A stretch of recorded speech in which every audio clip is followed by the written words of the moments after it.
This is John Hishta with AARP, and I want to talk to you about the money you pay into Social Security with every paycheck. Folks, that's money you earned, but special interests in D.C. are pushing to reduce your Social Security payments and annual cost of living increase. They don't get how much Americans depend on Social Security, but AARP is fighting to stop them.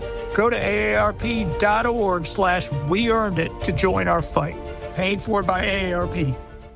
Welcome to the program. No Victocrats allowed because we've got a country to save. So let's get her teed up!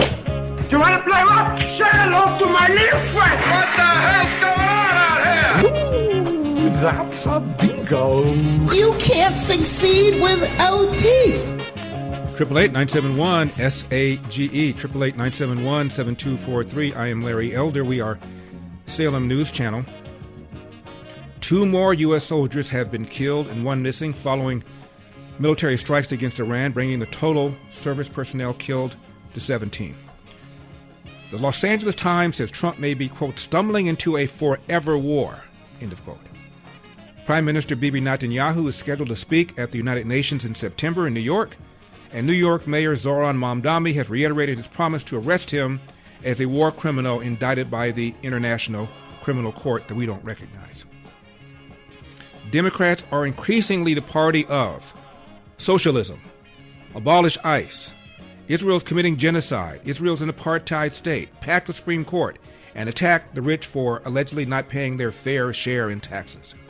A Republican senator says Congress should declare illegal aliens invaders, which would make their children ineligible for birthright citizenship. Colleges are getting around the ban on DEI by simply calling it something else. An anti-ICE activist set fire outside an immigration court in New York City. The suspect is a former U.S. Army soldier. All of this and more, 888-971-SAGE, 888-971-7243. Yes, I did watch the final between Spain and Argentina on Sunday. Spain won 1-0. According to the Express, which is a British publication, Spain airbrushed Donald Trump out of a widely shared photograph in Spain because Donald Trump was hoisted right next to the winning team, and they don't like Mr. Trump, so they just airbrushed him out of the photograph. Now, I'm not sure how you say fake news in Spanish, but I'm sure somebody could probably let me know. He was booed, Trump, before the kickoff, but remained on the winner's podium, even though they tried to get him off. You know, Trump, he didn't leave. And so Spain just decided to make it as if he just never really existed on the podium.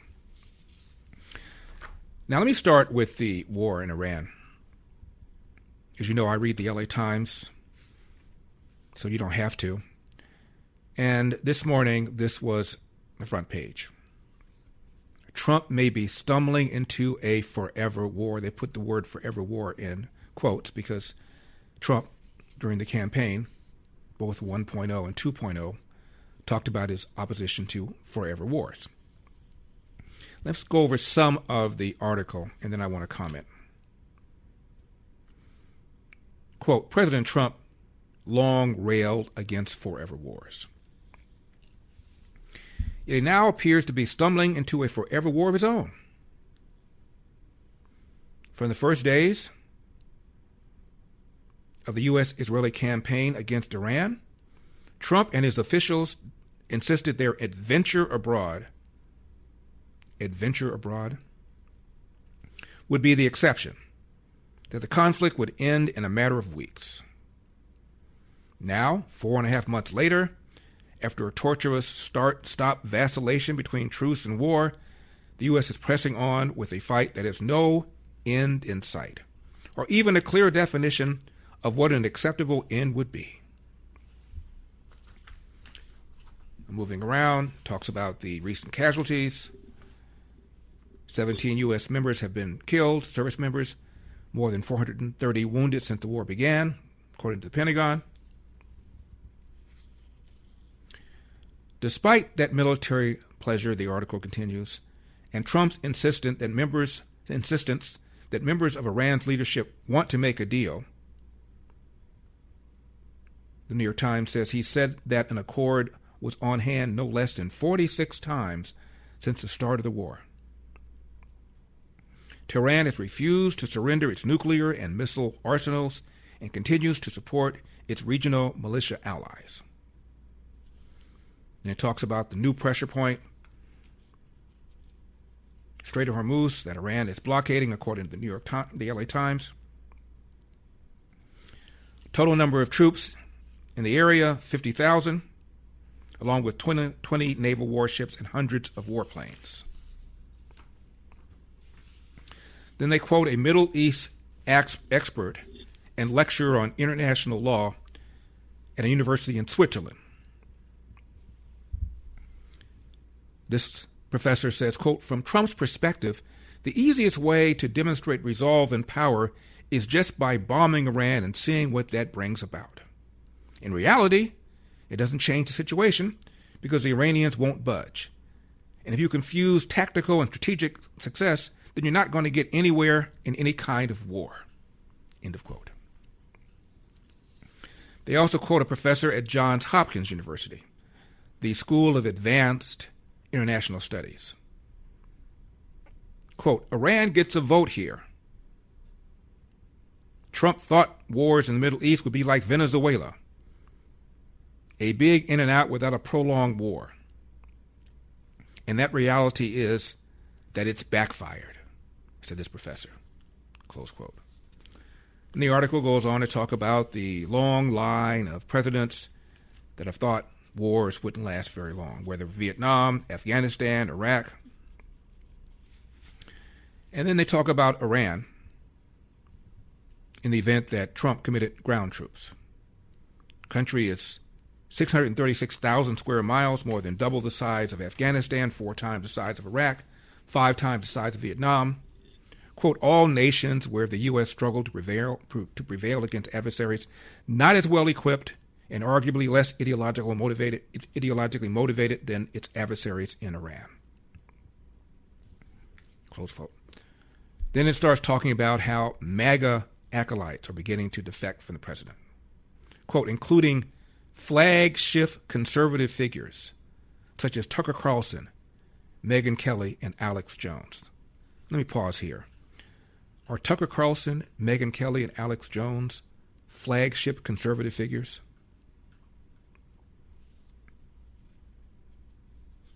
And it criticizes the negotiators, Jared Kushner, Steve Witkoff, said they have no experience, unlike the experienced negotiators that did the Iran deal that Donald Trump pulled us out of. It concludes with this, quoting the professor from Johns Hopkins. "It's a forever war in the making, and the reason why is that Trump has proven he's impossible to negotiate with. Once you've proven that diplomacy doesn't work, then there's only war," close quote. And they quote what Donald Trump said when asked about Iran's announcement it would no longer abide by the memorandum. Trump said, quote, "I couldn't care less," end of quote.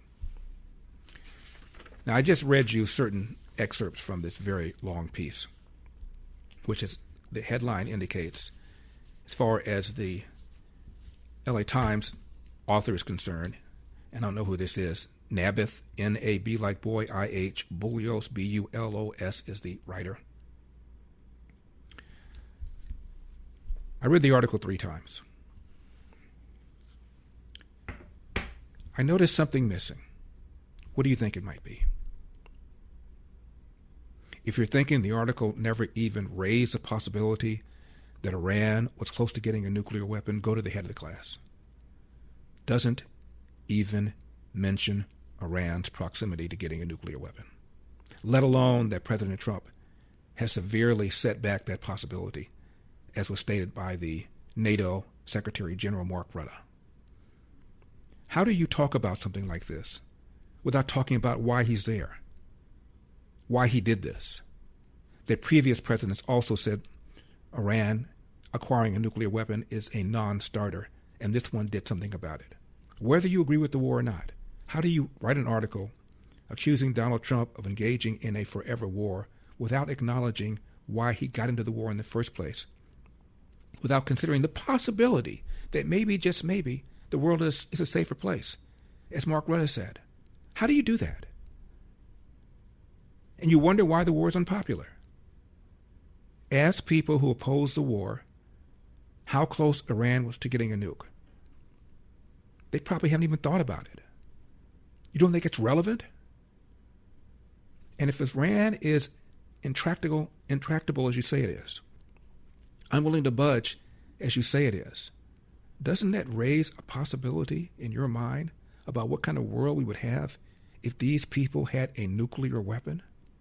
Yet you don't even raise the possibility, even to dismiss it. Now, I know you can't stand this man. I know you want him to fail. And last week, we went over again the piece written by David Boyce, published in the Wall Street Journal, longtime Democrat lawyer, respected by Democrats, represented big-time Democrats in the last several decades, wrote a piece. He said, look, however you feel about Donald Trump, the world is safer now that Donald Trump has done something that previous presidents have not done, and that is to try to prevent Iran from getting a nuclear weapon.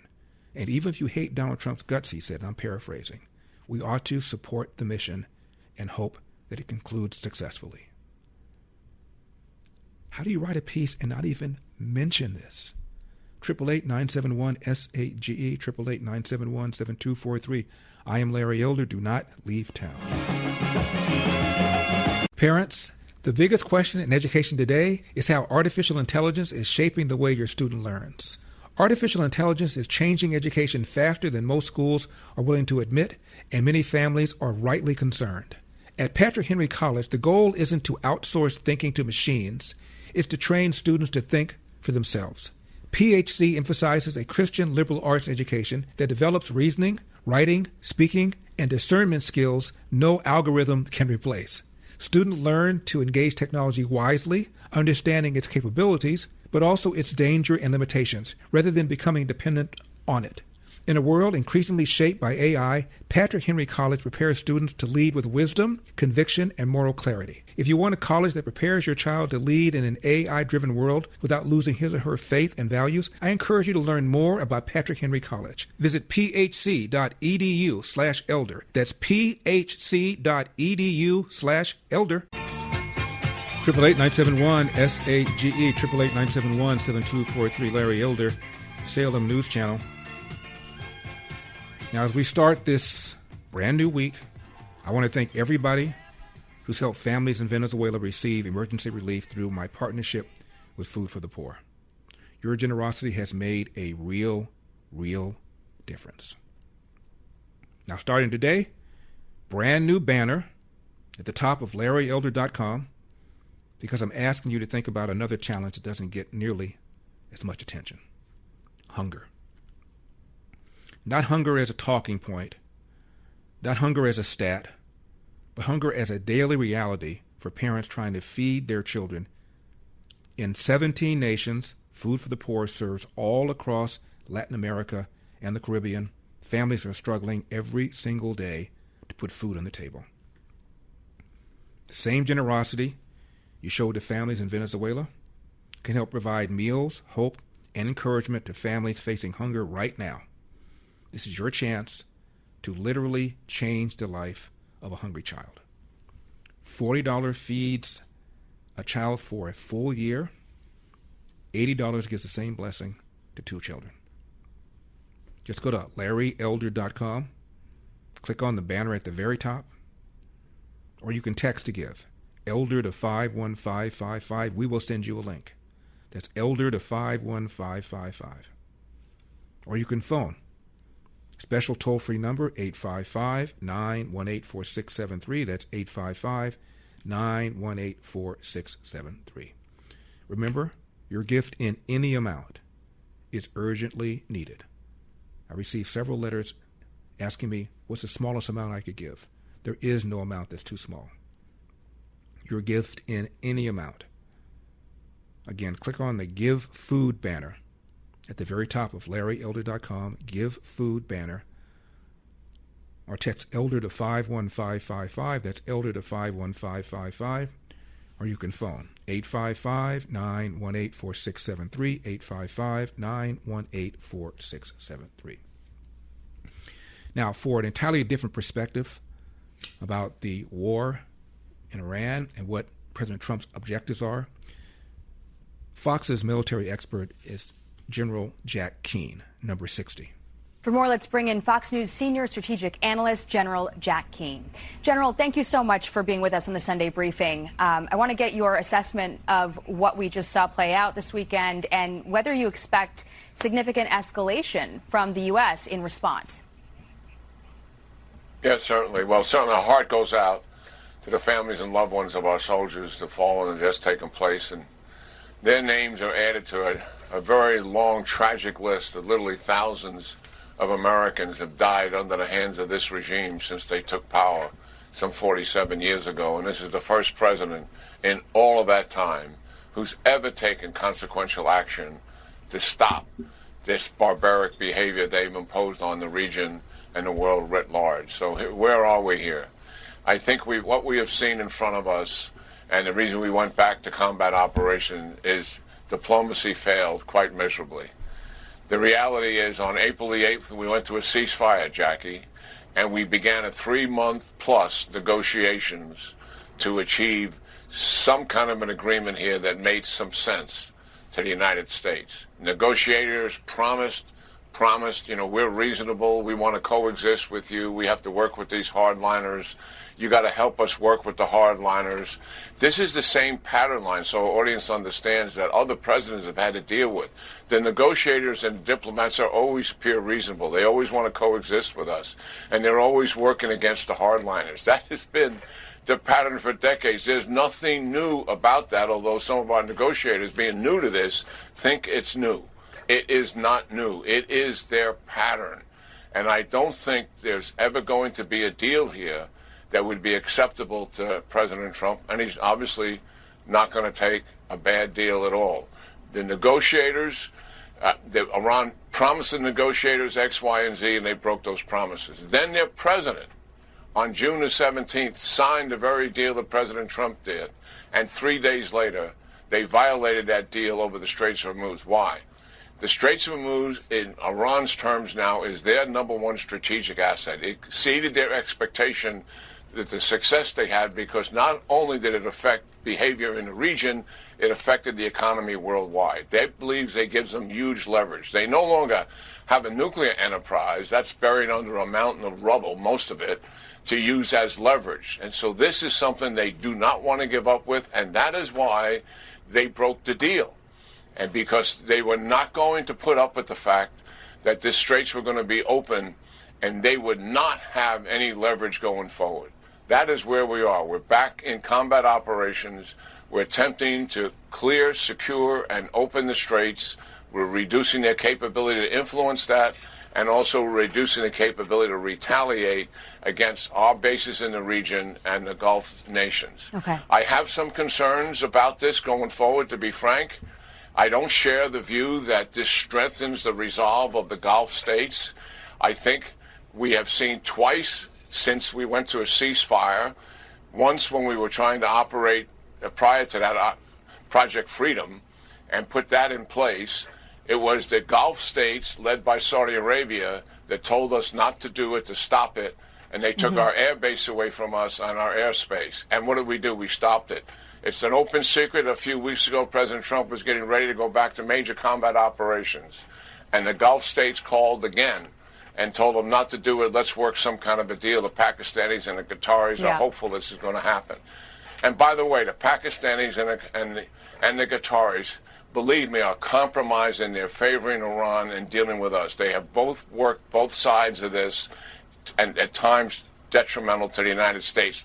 Despite the relationships that exist between the United States and those leaders, the facts speak something else again. Okay. So where are we? We're going forward with combat operations. I think that's likely going to expand. as we go forward, given the reality of what we're facing with Iran. Okay. With just about a minute left, I take your mention of some of the negotiators believing this behavior is new. I take that to mean. More on this when we return. But my fellow Americans, Medicare keeps squeezing you. Whether you've been on it for years or just turning 65, the premiums climb and the plans shift. And nobody tells you when yours stops fitting. You could be overpaying right now and not even know it. That's why you need to call Chapter, the only Medicare advisors that compare every plan nationwide, and there are a bunch of them. They're independent, they're honest, they're not paid to steer you to certain plans. They advocate for you, not the carriers. Go to askchapter.org/Larry. They look at your doctors, your prescriptions, your budget, then they find the plan that fits. And if you're already on the right one, they'll tell you straight. If not, they'll help you switch. Folks who switched with Chapter last year saved an average $1,100. It's fast, it's free, and it could save you thousands. Go to askchapter.org/Larry today. That's askchapter.org/Larry today. 888-971-SAGE, 888-971-7243. More from General Jack Keane when we come back.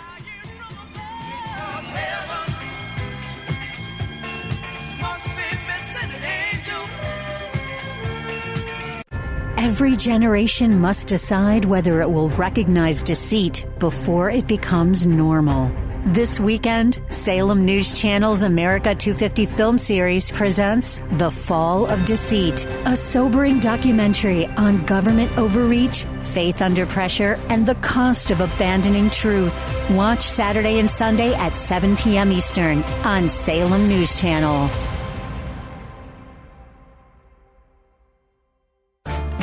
Triple 888-971-SAGE, 888-971-7243. I am Larry Elder. We're Salem News Channel coming to you from the Relief Factor studio. Don't forget your Relief Factor, 800-4-RELIEF, 800-4-RELIEF, or ReliefFactor.com. That's ReliefFactor.com. Back to General Jack Keane for a different perspective on the war against Iran. Okay. With just about a minute left, I take your mention of some of the negotiators believing this behavior is new.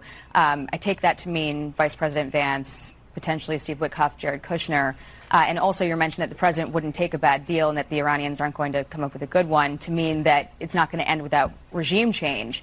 My question to you is, can this be done without boots on the ground? And second, with just the little time we have left, there was a notice from the U.S. Embassy in Amman basically evacuating the embassy due to a credible and specific threat, according to the State Department. State Department also issued a warning that U.S. diplomatic facilities, including those outside the Middle East, have been targeted.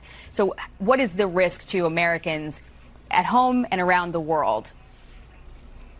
We had an original aim that we started with to take Iran off the map as an aggressor and predator in the region, and we never had a stated objective to change the regime. We knew what that would take, and that was not a realistic option for us, but we thought we could weaken that regime so much that it would put it on a pathway to collapse. I think that is still a realistic objective. I know what we can do militarily. When we went to the ceasefire, we had 25% of the targets that had not been hit yet. And that is why Iran, you see, has ballistic missiles and drones and was systematically destroying those. Return to that, finish that operation. A lot of these leaders are vulnerable. The IRGC and its organizations are vulnerable. There's national infrastructure that is significantly vulnerable. There's no doubt that the combination of military operations and the economic means we're using, particularly Secretary Benson putting us back on sanctions, the naval blockade, which takes longer to have an effect. Put that together with what we can achieve militarily, and we begin to put this regime very vulnerable to the resistance of its own people. I'm hoping the CIA and the Mossad are working earnestly, one, to undermine the regime covertly, and two, to find means and ways to assist the Iranian people to resist this regime. I do believe the goals at the outset are still quite achievable, and if we achieve them, we reset the Middle East, and we put it on a pathway for enduring peace and likely normalization with those countries and Israel. that strategic goal is still out there and achievable. Okay. General Jack Keane, always appreciate your expertise. Thank you so much for coming on. The primary goal was and remains to prevent Iran from getting a nuclear bomb. Why? Because a regime like this, that's willing to murder tens of thousands of its own people, a regime like this, that's willing to pass out, as I've talked about many times, plastic keys, air quotes, so they can unlock the gates to paradise. Keys that boys as young as 12 wrapped around their necks as they walked on foot across minefields during the Iraq-Iran war to clear the fields for soldiers and for tanks. Tens of thousands of them were blown up. Hundreds of thousands of them were injured. This is a regime that puts women and children in harm's way by design so that the United States and Israel could then be accused of engaging in war crimes. Can you imagine what a regime like that would do if they had a nuclear bomb? This is why we're in this war.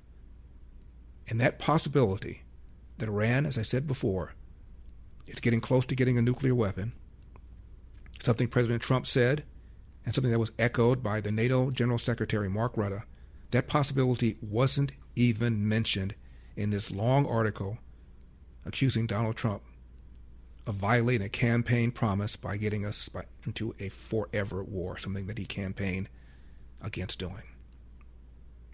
This is just stunning to me. Again, I know you hate him. I know you can't stand him. But he gets credit for absolutely nothing. Is the world a safer place now than it was 4.5 months ago? I think so. Is Iran as close to getting a nuclear weapon as they were 4.5 months ago? Of course not. Are they able to support their proxies to the same level they did before this war started? No. Is the world better off that their ballistic missile program has been set back? Yes. Can you at least raise the possibility, Los Angeles Times, before you accuse President Trump of getting us into a forever war without even talking about why we're in the war in the first place? I think this is just jaw-dropping. This is the kind of stuff people mean, at least I mean, when I talk about fake news. Now, when it comes to supplements, two things matter most: that it works and that you can trust it. Rather than just tell you about Relief Factor, we'll let our customers do it. We hear from people every single day whose lives have changed, and we'd like you to hear a few of their stories. Chris has spent years doing physical work, leaving his feet sore at the end of the day. After starting Relief Factor, he felt so good, he did something he'd never done before. He ran a half marathon. Now he tells all his friends about Relief Factor. I take it every single morning for back issues. Now, they make it easy to find out if you'll be the next person telling us Relief Factor gave you your life back. 3 weeks for just $17.76. Just go to ReliefFactor.com, ReliefFactor.com, or call 800-4-RELIEF, 800 the number 4-RELIEF. ReliefFactor.com, ReliefFactor.com, 800-4-RELIEF, 800 the number 4-RELIEF.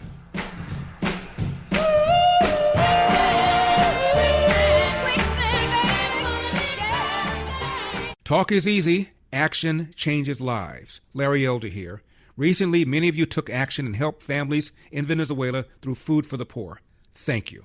Today, there are families facing another urgent need: food. Imagine being a parent and not knowing how you'll feed your children tomorrow. Imagine worrying every day about putting enough food on the table. That's the reality for many families living in poverty. Fortunately, compassionate people can make a difference. Your gift can help provide nutritious meals and hope to children and families who need both. If you're looking for a practical way to help somebody today, here's your opportunity. Text ELDER to 51555. That's ELDER to 51555. We'll send you a link to give. Thank you so much for caring. 888-971-SAGE, 888-971-7243. I'm Larry Elder. We are Salem News Channel coming to you from the Relief Factor studios. Don't forget your Relief Factor, 800-4-RELIEF, 800 the number 4-RELIEF. Or go to ReliefFactor.com. That's ReliefFactor.com. Abdul El-Sayed is a candidate for Senate in Michigan. He has accused Israel of engaging in a genocide, has called Israel an apartheid state. Jake Tapper of CNN confronted him on a statement he made after the death of the Supreme Leader. He said that a lot of people were sad in Michigan over the death of the Supreme Leader, the one that was chanting death to America, death to Israel. And when he was confronted, dodged the question. Number 47.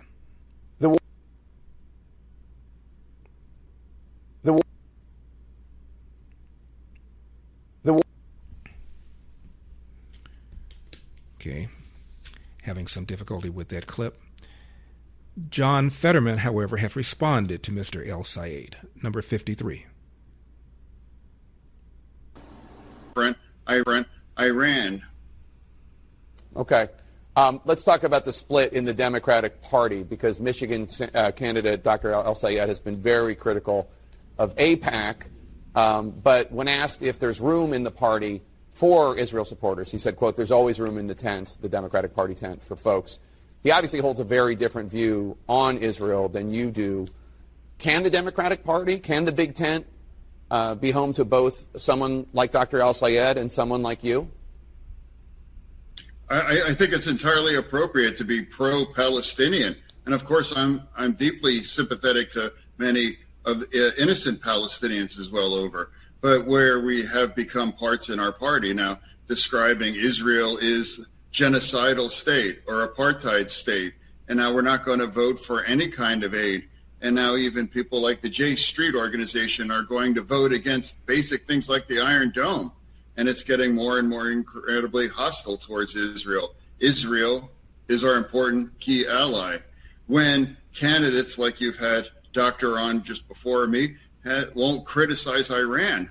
In fact, he'll warn his supporters, well, we can't just be talking about that the leader of Iran was eliminated, which I think I'm proud to say that's a great thing. Eliminating Hamas leadership, eliminating Hezbollah leadership or Iran, that makes things safe and more just, and that's entirely appropriate views. You've said that if the Democratic Party becomes officially and You've said that if the Democratic Party becomes officially anti-Israel, you may break ties with the party, he said. Getting back to Mr. Abdul El-Sayed, believes that ICE cannot be reformed, must be abolished. Number 49. ICE has nothing to do with immigration. ICE has nothing to do with the southern border. ICE is about normalizing paramilitary force on our streets. ICE is about weaponizing the idea of immigration against the Constitution itself. ICE cannot be reformed. ICE cannot be retrained. ICE has to be abolished.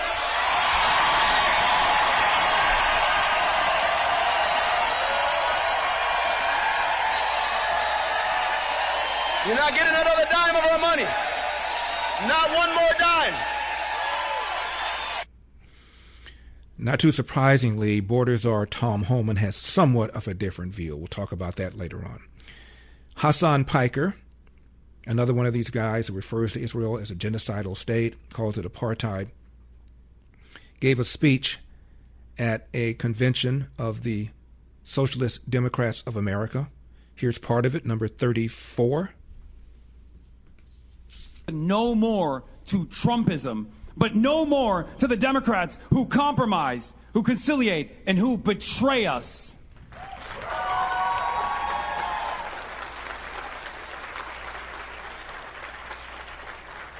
No more to the fascist reactionaries, but no more to the Democrats who will collaborate and cooperate with the fascists, who will fund ICE, who will fund Israel, who will help poison the planet, who will stiff workers and help bosses. We don't need those Democrats anymore. In fact, we have a message. We are coming. We are on boss, we're on bot, we're unbound, and we will become undeniable.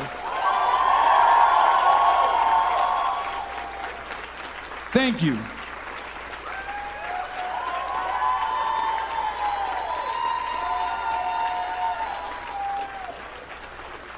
The man has an extremely influential podcast. These Democrats, Socialists of America, have appeared on his show. Scott Jennings, the Salem talk show host, who's one of the CNN pundits, has a warning for CNN and for the Democrats. Number 61. I think to boil this down to just insurgent versus establishment overlooks what many of these people are running on. They're simply beyond insurgency here. I mean, you've got people out there winning primaries that want to abolish borders, abolish ICE, abolish prisons, abolish the police, abolish the United States Senate. This is well outside the bounds of normal political discourse, and it's all happening in the Democratic Party. I don't think the Democratic Party leadership understands. They've already been overwhelmed, and it's just a matter of time before these views become the mainstream platform, and that's what they're going to end up running on in 2028 as well. One of the things that they're running on, of course, is Medicare for all. There's a editorial, again, not an op-ed piece. Editorial means the official position of the Washington Post, about the assertion that you can have Medicare for all by simply taxing millionaires and billionaires. We're going to talk about that in a second as well. This is where this party is. Abolish ICE. Remember the woman running for Congress in Pennsylvania who was asked, well, if you abolish ICE, who's going to enforce our immigration laws? And she looked like somebody hit her in the head with a 2x4. And she said, well, I need to think about that. Well, can you give me an answer now? Well, Congress should enforce our immigration laws. Congress should have enforced our immigration laws? No, Congress's job is to enact the laws. The executive branch is a branch that enforces the law. And she's running for Congress and will probably get elected. Now, when it comes to supplements, two things matter most: that it works and that you can trust it. Rather than just tell you about Relief Factor, we'll let our customers do it. We hear from people every single day whose lives have changed. We'd like you to hear a few of their stories. Jim ran out of Relief Factor twice, and in both times, his aches, stiffness, and pain came back. Once he restarted it, he says he felt better again. As Jim puts it, you know something's working when you run out of it. I know the feeling. I take it every single morning. Once on vacation, I forgot it. My back issues came back. Now, they make it easy to find out if you'll be the next person telling us Relief Factor helps you tackle your daily aches and pain. 3 weeks for just $17.76. Just go to ReliefFactor.com, ReliefFactor.com, or call 800-4-RELIEF, 800 the number 4 relief.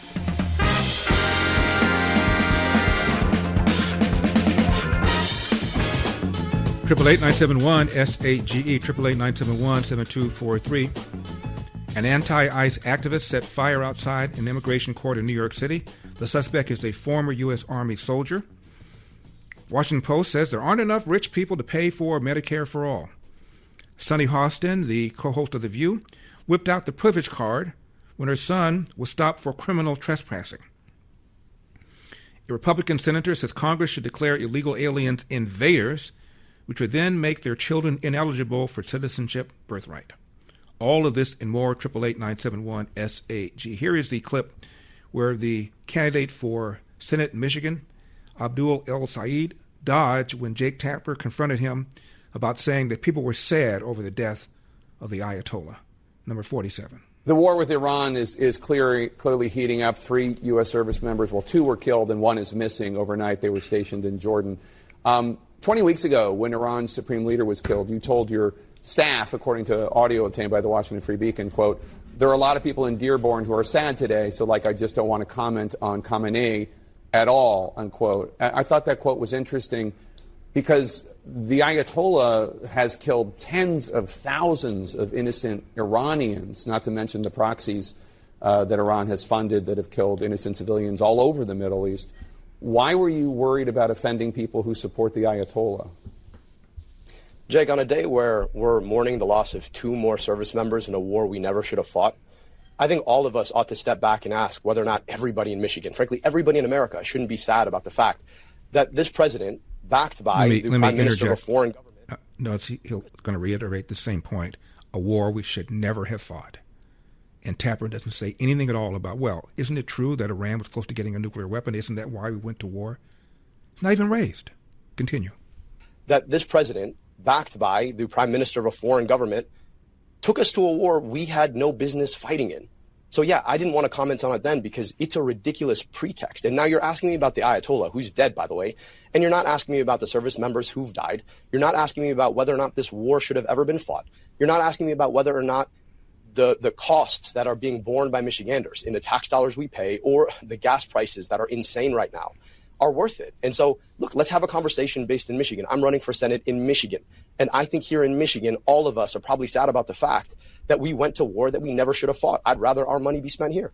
I was specifically asking you about comments you didn't want to make because you didn't want to offend people in Dearborn, which is in Michigan.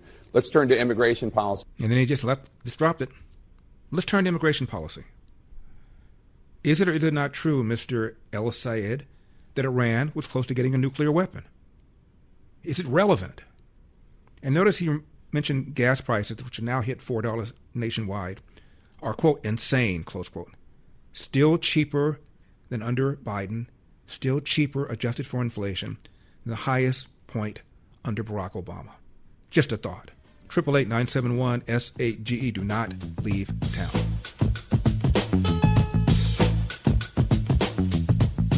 So let's get her teed up! You want to play what? Say hello to my little friend! What the hell's going on out here? Ooh, that's a bingo. You can't succeed without teeth. 888-971-SAGE, 888-971-7243. I am Larry Elder. We are Salem News Channel. You can't succeed without ICE either. Borders are Tom Homan clashed with CBS's Margaret Brennan over the ICE vehicle stops that they said they were going to stop doing, and then reversed it when President Trump said, no, we're not going to stop doing vehicle stops. Number 33. 2 immigrants were shot in the span of a week. There was that one in Maine that was fatal just days after, another one in Houston. We also saw that man fleeing agents in Florida who then was struck and killed by a tractor trailer. I know you've been trying to keep the department out of the headlines ever since that streak in Minnesota that was deadly. How do you respond to those who say what's happening now looks like very little has changed? Well, first of all, we'll wait and see what the investigations, how they play out, right? Because, I don't want to get ahead of investigations on who's at fault, what exactly happened. Because we all know when these investigations happen, there's going to be cell phone video, there may be city cameras, and of course, then you got witness statements and affidavits from the officer and witnesses. So we got to let the investigations play out. So I don't want to really comment on investigations themselves, but I think Mark Wayne Mullen took some action and in concern of safety of the agents and how we do operations, and that's why he did that that pause on enforcement on vehicle stops. But my concern is, I've done this since 1984. My concern is I think a lot of the rhetoric that you see every day, especially in sanctuary cities and at these protests that resist, members of Congress saying ICE isn't a real law enforcement agency. I actually think that emboldens some people to say, I'm not going to comply with ICE. And I think no matter what people think of ICE, no matter what you think of the immigration law, you should always comply with law enforcement. Yes, but in the shootings in both Houston and Maine, the people who were killed were not the intended targets. Have you caught the people you were actually looking for? One of them, I believe we did, but, that happens in law enforcement all the time. I mean, we're working, we get leads on individuals, and you say, okay, well, this subject lives at this house, he drives this car. And when that subject leaves that house, 6 o'clock in the morning, and someone gets in that car from that house, they assume, okay, this is our guy, and they'll do a vehicle stop. And depending on when they make that stop and that person complies, either they're going to be arrested or released. That's the way it's supposed to be. So, law enforcement deals with misidentity every day across the country, not just ICE. Every law enforcement agency. I was a cop. I know that happens. Yeah, but these were fatal shootings, of course, in Houston and in Maine. And in Houston, it was an unmarked car. So when you're saying don't resist, these individuals who were chasing the man who died, they didn't have markings on that vehicle that would allow for him to know that they were ICE. It just looked like a car coming after them in the videos. No, they have emergency lights. Officers have insignia, so when they get out of that car and approach the car, you can clearly see the law enforcement officers. Well, in the video that has been public, it's not a marked car. These people, I'm not saying it's a marked car, but they have emergency lights and sirens, so when they pull somebody, they want to activate the emergency lights. A lot of police departments, I'm in New York City right now, a lot of NYPD officers are driving unmarked vehicles, and that helps them find people that don't want to be found, right? So, but bottom line is, we'll see when the investigation plays out, but they would be alive today if they simply complied with a vehicle stop by federal law enforcement. Just comply. You can, if you don't think you're being treated right and they had no reason to stop you, then there's avenues to take them to court, to sue. Well, to the family of the man in Houston said that he thought he was being robbed because it was an unmarked vehicle. Not that it was law enforcement at all. They had emergency lights. They activate emergency lights, blue and light. In my vehicle I drive where I'm with my security detail. You've seen that on video? Lights. Because we haven't. Seen what on video, ma'am? That there were lights? Because in the videos that we've seen, there aren't. And because there weren't body cameras, it is hard to substantiate some of what you were saying. Okay, well, I have not seen the videos, but I'm saying our vehicles are equipped with emergency lights. Now, if they didn't activate the lights, again, I haven't seen that video. If they didn't activate the lights, then there's an issue there, right? But I'm saying they're equipped with lights. So let me just caveat that. They should have been equipped with lights and sirens, but I do not know specifically if they activated those lights. As far as the cameras, Margaret, everybody in ICE would have a camera now if the government wasn't shut down by Democratic members of Congress. There was money in that bill that they held up. Yeah. I think it was $120 million to equip all ICE officers with cameras, but because the government shut down, we're behind on that. But they got $20 million in April. Purchased. That wasn't enough. $20 million may have bought some cameras, but it doesn't buy the storage. It doesn't buy the resources we need for the thousands of FOIA requests we're going to get. There has to be storage capability to hold these videos for a long time. So it didn't fund everything, but now we have the funding after reconciliation. The cameras have been purchased. Right now they're training the trainer and deploying the cameras nationwide. Do you think it was a mistake for the Trump administration to have proposed the body cam expansion at the beginning of the term? Because I know you have advocated for body cameras, and now you're playing catch up, right? I think body cameras are the way to go. I think body cameras lets the American people know what that officer sees when he takes that action. When will everyone get one? You can have a cell phone camera from a witness on the side. You can have, city cameras or whatever. But I want the American people to see what that officer sees when he makes the decision, takes an action. Yeah. I think the American people need to see what that officer sees and hears. I think it's important. Yeah. And if you look at the data, body cameras actually exonerate agents more than they, provide evidence of wrongdoing. Well, yeah, and it would certainly help with reporting and public knowledge. Is it too much to ask that Margaret Brennan said something about why ICE is out there? The last 4 years, open borders, millions of illegal aliens flooding into our country, some of whom on the terror watch list, some of whom committed murders in their host countries. Is there any discussion about this at all? How these sanctuary states are not allowing ICE to go to prisons and jails and get people from there, and therefore you have to go in the streets and do these maneuvers and missions? Is there any concern at all about all the people that have been murdered, raped, attacked, assaulted by criminal illegal aliens that were intentionally allowed into this country? And now ICE is a bad guy. ICE is a villain. ICE should be abolished. When I hear people like El-Sayed say that, not one word about why we're having these encounters in the first place. Not one word about what happened the previous 4 years when the administration intentionally allowed millions of illegal aliens in the country, knowing full well it'd be very difficult to get them out, and knowing full well that the act of getting them out will then be attacked. They're home free. They've allowed millions of illegal aliens to come in the country and then attack the very laws and the people who've been empowered to arrest and deport them. Drives me insane. And now they're calling to abolish ICE. Even Arizona Democrat Senator Ruben Gallego wouldn't go as far as agreeing with that. Number 16. Where do you stand when it comes to all these proposals? Is there daylight between you and a Bernie Sanders or a Democratic socialist like Zoran Mamdani, who have become quite well known for wanting to tax the rich? Sure, I'm sure there's some daylight, right? Just because, we have different opinions about what the rate should be, whether it should be higher, or it should be lower, should be realized gains, all this kind of nuances. But I think where we have solidarity between us three is the fact that the rich have to pay their fair share.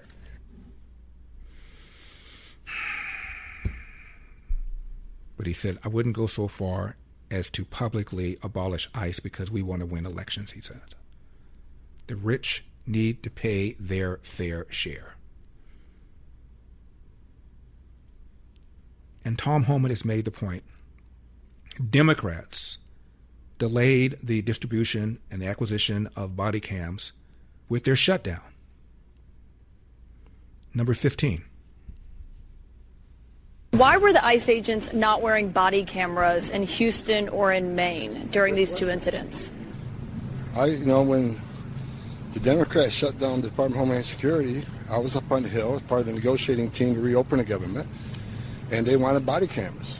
There was $120 million in the budget they were holding up to buy those body cameras. Now, since the big, beautiful bill passed, now the reconciliation bill, the body cameras have been ordered. There's a deployment schedule on the books, and right now they're just train to train. So officers in each field office can train their officers on the use of the body cam. Now ICE should be abolished. Inevitably, there are going to be encounters that go south. Inevitably. Law enforcement faces this every single day. Should we abolish police, therefore? It's insane. Now, whether you're preparing for exams, juggling family and career, or just looking to stay sharp as you age, Think Factor is here to help. Created by the same company that makes Relief Factor, Think Factor supports sharper focus, stronger recall, and clearer thinking. It's a natural way to give your brain the daily nutrients it needs for memory, attention, even vibrant vision. Helps me during show prep, my busy days, and Think Factor results get better the longer it's taken.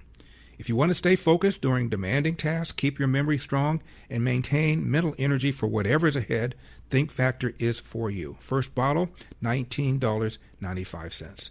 Just call 800-4RELIEF, 800 the number 4RELIEF, or visit ReliefFactor.com. That's ReliefFactor.com. Think Factor. Think clearer, perform better daily. 800-4RELIEF, ReliefFactor.com.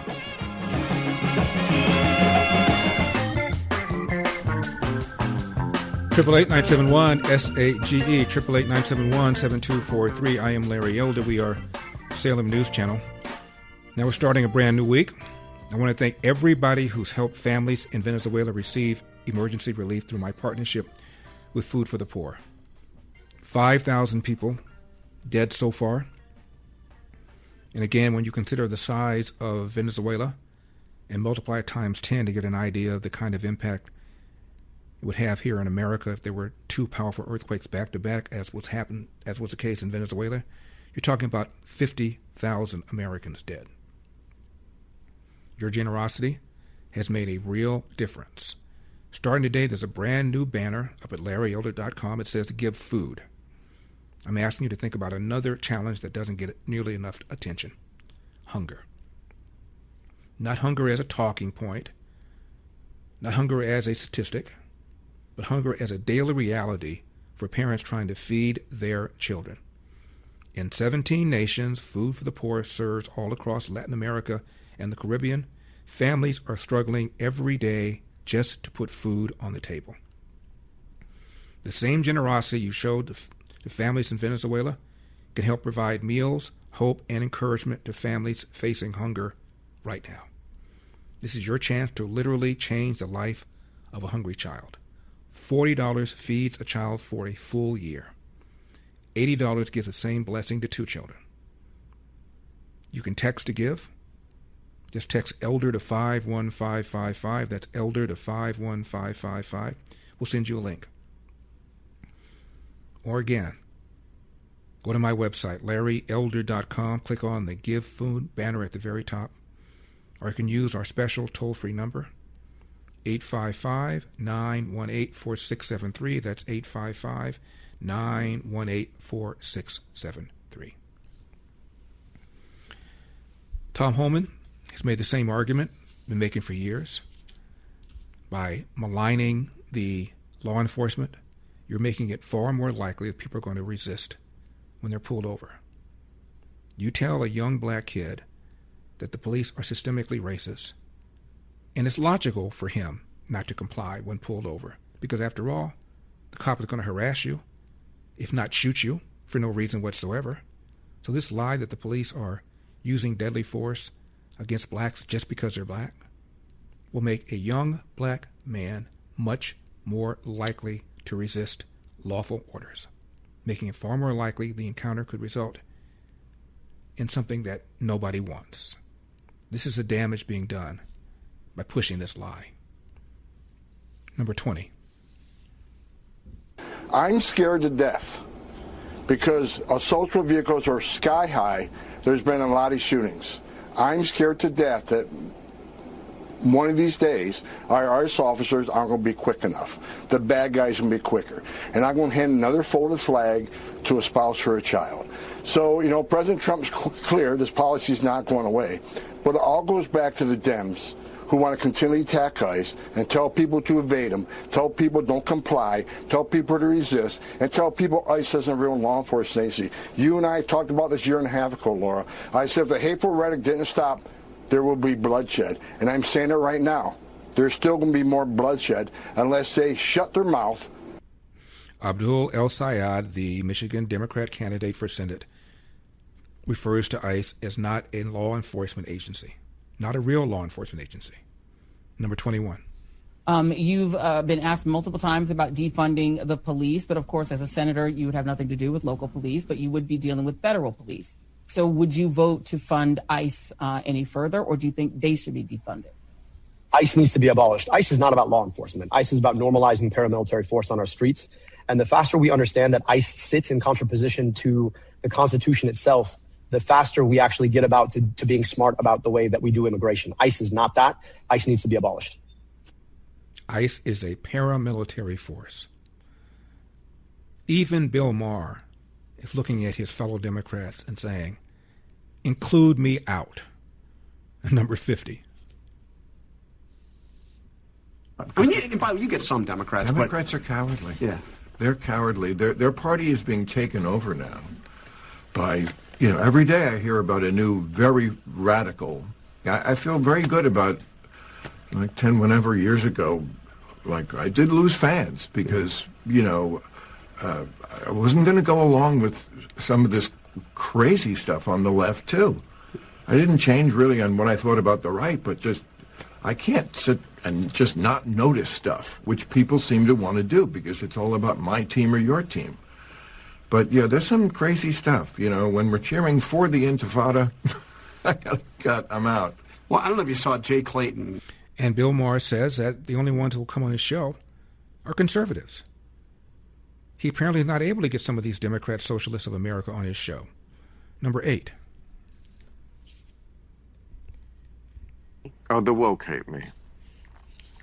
I get the along. woke hate. Exactly. They just hate. It's an animating feature of their life. Yeah. Is to feel superior to people who are morally inferior because they don't agree with them 100% on everything. So that means you are, of course, morally inferior. And I just won't buy it. I don't go along, and that's okay. The people who love me love my dirty draws.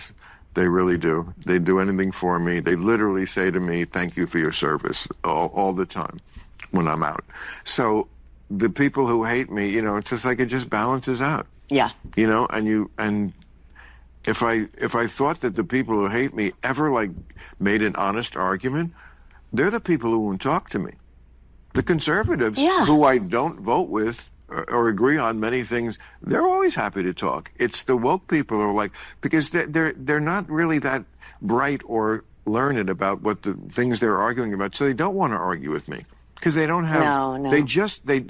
I always say to them, just engage on the argument I'm making. Tell me that the argument I'm making is wrong. No, it's always you're old or you're you're sexist. Well, these are labels. Yeah. What about the argument? And what about the argument? Howie Mandel is one of those pushing the narrative about the police engaging in systemic racism against blacks. Watch this, number 39. How many people do you think the police shoot a year? I don't know. See? So you're talking out of your... Well, tell me. 1,000. They shoot about 1,000 people a year. Okay, and? How many of that are white people? Tell me. So, again, we're having this discussion, but you're so sure of yourself you don't even know the stats. But why does that stat because you're talking about how much you have to worry about. I have to worry. My friends who are black, who are married and raising kids. Right. This is my personal experience. My personal experience when I took my kids out and they got their driver's license. Right. I was worried about them driving safely, and right. Those are the discussions I had. Absolutely. Don't speed and don't take somebody. My black friends have to have an added discussion I agree. that I've never had with Absolutely. my kids. If you get pulled over by the cop, make sure that your hands are there. Right. Don't reach for anything. Okay. So isn't that privilege? Okay. Again, let's not talk about. I like the word advantage better. There's something about privilege that just is. All of my white friends told me they had that conversation from their parents. Comply. All of them. I'm Larry Elder.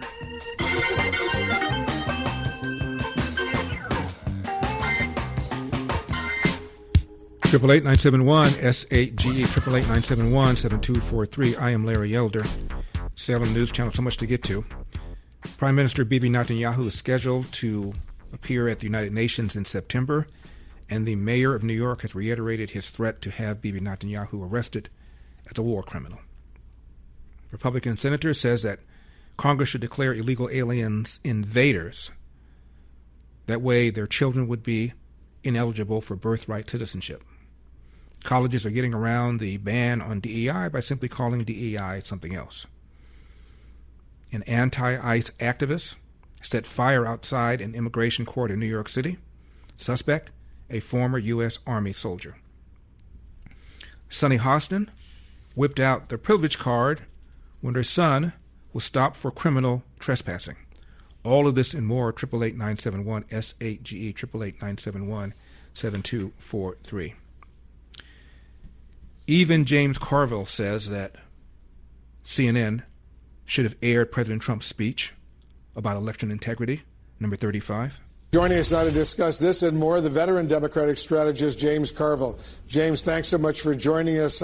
How would you advise members of your Democratic Party to handle President Trump's speech last night and rebut the work of his administration as we get into the full swing of the midterm election season, the midterm elections coming up in November? I would advise them to attack CNN, attack ABC, attack NBC, attack MS Now, because they didn't air the speech. And I think the President of the United States acting loonier than a tune is newsworthy. I don't think we should have hidden that from the American people. I think there should have been blanket coverage of it. He's literally off his rocker, and there's no other way to describe this. So you think we should have given him more publicity? Is that what you're saying? Absolutely saying that. I'm absolutely saying that. I think the decision not to air that speech by CNN and other networks is not being what's really newsworthy. And that this he's gone. He was advised by his own staff in a story that I read, it was in Daily Beast and Politico, that don't be crazy. When you got to advise the President of the United States not to be crazy. Of course, he didn't take that advice, for sure. But this is very newsworthy, I think. I do think, Wolf. And I think the more people see this, the more they'll understand that. I really do. I believe that. Now, he reached the same conclusion I reached which is that these networks should have aired it. Not because I believe that they think because I believe that he's crazy, obviously. But how do you, during a wartime, refuse to air a primetime speech of the commander-in-chief? How do you do that? Now, he did not mention Iran, which surprised me. I assumed he was going to at least say something. He didn't. But ABC didn't know that. NBC didn't know that. CNN didn't know that. BS Now didn't know that. And they decided they weren't going to air it. It's not newsworthy. And as Carville said, if you think he's nuttier than a fruit fly, isn't that news? You don't air it because you don't like it. You don't air it because you think he's going to say things that are not true. Isn't that your job as a journalist to then engage in some sort of fact-checking afterwards, as opposed to suppressing it in the first place? Unbelievable. Senator Warner of Virginia opposes the SAVE Act, and he was asked a simple question. Forget about all the other stuff in the SAVE Act, the banning biological women from competing against biological men. What about just the simple photo voter ID? Would you support that? And Warner proceeds to tell him that we have photo voter ID in Virginia. Said that to the host, John Carl, who lives in Virginia. And then this happened, number 44. Now, I understand that you and I think every other Democrat oppose this so-called Save America Act, and there's a lot of reasons that you've put forward. But let me ask you very narrowly on the issue of photo ID, requiring photo ID to register to vote. Is this something that Democrats should get behind? We have 80-some% of Americans, 71% of Democrats say they favor this? You know what? In Virginia, we have voter ID and photo ID. I got to show my... That's actually not the case. I mean, I'm a Virginia voter. You don't need to show a photo ID in Virginia. There are a wide range of things you can show for ID. And if you don't show one of those, you can sign an affidavit saying sign an affidavit, but so it's not required. And those become ballots that, if you want to contest later, can be contested. But you do have a variety of documents. But we have voter ID of one form or another. But should that be a national standard? We already have photo ID in no, you don't. I'm in Virginia. You don't. Now, whether you're climbing the corporate ladder, launching a new project, or just looking for that extra edge, your brain is your most valuable asset. And now there's a way to support it every single day. Think Factor. From the makers of Relief Factor, Think Factor is built to help you stay sharp, nurture your memory, and boost your attention. It unlocks the mental clarity and precision you need to stay ahead of the game, no matter the challenge. I take it every single morning for energy and for focus. Think Factor results, by the way, get better the longer it's taken. So if you're a go-getter who refuses to settle, Think Factor helps you perform at your best and keep your edge. Think Factor. Think clearer, perform better daily. 800-4-RELIEF, 800-4-RELIEF, ReliefFactor.com. That's ReliefFactor.com. First bottle, just $19.95. 800-4-RELIEF, 800-4-RELIEF, ReliefFactor.com, ReliefFactor.com.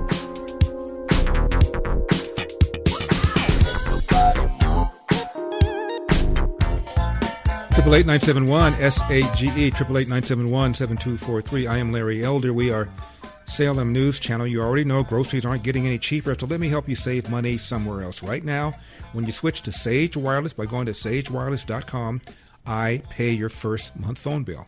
That's right, 100% free with promo code SAGE100. Keep your phone, keep your number, get a new one, even add a second line. You'll get reliable coverage on AT&T's same towers, just at a far more affordable price. And get this. A portion of every bill helps support food for the poor. It's on me. Go to sagewireless.com and use code SAGE100 at checkout. That's sagewireless.com, sagewireless.com. Switching is really easy, doesn't take much time at all. sagewireless.com, sagewireless.com. Zoran Mamdani insists that he will arrest Bibi Netanyahu if he comes to New York City. Bibi Netanyahu is planning to come to New York City to speak at the United Nations in September. Number 36. Israel's Prime Minister Benjamin Netanyahu is perhaps planning to visit New York for the UN General Assembly. You pledged during your campaign and after you won to order his arrest to comply with the International Criminal Court warrant. What will happen if he comes in September? I believe that Prime Minister Netanyahu belongs in The Hague. He's a war criminal who has been charged by the International Criminal Court. And what you will find is that is an opinion that is held by many purely because of what his actions have wrought over these last many years. I've also said that I will follow the laws that we have here in New York City because I believe that there's an importance in following the law as a leader who presides over our city, and that's something that I plan to do. Meaning? I'm sorry, I don't understand what that means. Meaning that whatever the law allows me to do in New York City, that's what we will do, but we won't be writing our own laws to that end. What does the law allow you to do? That's an active conversation with our legal department in seeing what the prospects are we have here in our municipality. However, what we've seen at the national level is a desire sometimes to write your own laws, to go outside of the bounds of legality. That's not something we have an interest in. I mean, normally when people come to a UN General Assembly, they're granted a sort of amnesty because it is the seat of the United Nations. Is that what you're thinking that you'll honor, or you're actively looking to see if you can actually arrest him? I think we are looking at all of our legal obligations, and one of them is with regards to the United Nations. But the other part of this is we're not talking about a personal assessment of Benjamin Netanyahu. We're talking about the International Criminal Court and the fact that they have a warrant out for this prime minister's arrest. And I think it's important to talk about the weight that that has as a charge, and also that as the mayor of New York City, I'll be following the laws of New York City. Okay. What a buffoon. So you campaign promising to arrest Bibi Netanyahu. Now you're going to consult with your lawyers to find out if you can do it? How about doing it the other way around? How about consulting with lawyers first to find out whether or not you can arrest the Prime Minister of Israel coming to the United Nations to speak because he's been indicted by a criminal court that we don't even recognize? What a buffoon. Here's John Fetterman on Mr. Mamdani, number 37. Thoughts here on Mamdani threatening to arrest Benjamin Netanyahu if he comes to the U.S.? It's such a tough guy to say that kind of thing. He has no way to do that. Of course, obviously, America's not even part of that corrupt court. And so he's just a clown to even say that. So he won't try that. And I'll just sit down and focus on the problems that they have in New York. That's really not your purview. You and I know that. Sit down. Yeah. Patty is in Philadelphia. Patty, you're on the Larry Elder Show. Thank you for calling. Oh, hi. Larry Elder. I'm so excited to talk to you. I think you're the greatest. But I just wanted to say, when they keep talking about the forever war, I think we should say, yes, there is a forever war. Iran has been in a forever war against us for almost half a century, and Trump is the first president to try to end it, right? He didn't start it. He's trying to end this forever war that we're having against us by Iran. And I think that should be our talking point. It isn't. They don't say anything. They don't. Absolutely, that should be our talking point. I started out the show by talking about this. The front page article, LA Times, referring to Iran as a forever war that President Trump promised to avoid. And in the entire article, not one sentence about whether Iran was close to getting a nuclear war. Let alone the fact that, as you pointed out, that for 47 years, they've been chanting death to America, bombings, IEDs, hundreds of Americans killed, to say nothing of the tens of thousands recently killed of their own people.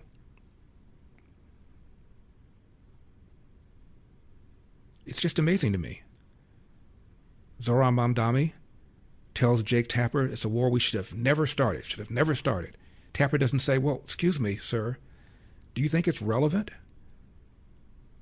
that President Trump said that Iran was close to getting a nuclear weapon? Do you think it's relevant to ask whether, if that's the case, that their program has been set back and whether the world is safer because of it? Do you think it's relevant to discuss what would happen to the world if Iran had a nuclear bomb? Would they likely use it? Do we just cross our fingers and hope that if they acquire a nuclear weapon, they won't use it despite chanting death to America, death to Israel? death to Western civilization? Can we at least have this discussion? Apparently not. I'm going to arrest Bibi Netanyahu because he's been indicted by a court that the United States doesn't even recognize. And don't forget, until the State Department intervened, an official in the Zoran Mamdani administration was going to meet with the Iranian ambassador to the United Nations. Why would you meet with the Iranian ambassador to the United Nations while we were at war against Iran? And by the way, do you think maybe the Iranian ambassador to the United Nations has some good ideas on what you can do about affordability in New York City, since that was your number one agenda? How will meeting with the Iranian ambassador achieve your goal of reducing the cost of living in New York City? Just a thought. Wonder what his ideas might be. The Washington Post said that their goal of Medicare for all cannot be accomplished simply by taxing millionaires. Even if you took away all their wealth, you still wouldn't have enough money to fund Medicare for all. I'm Larry Elder. Let's pass. Let's pass.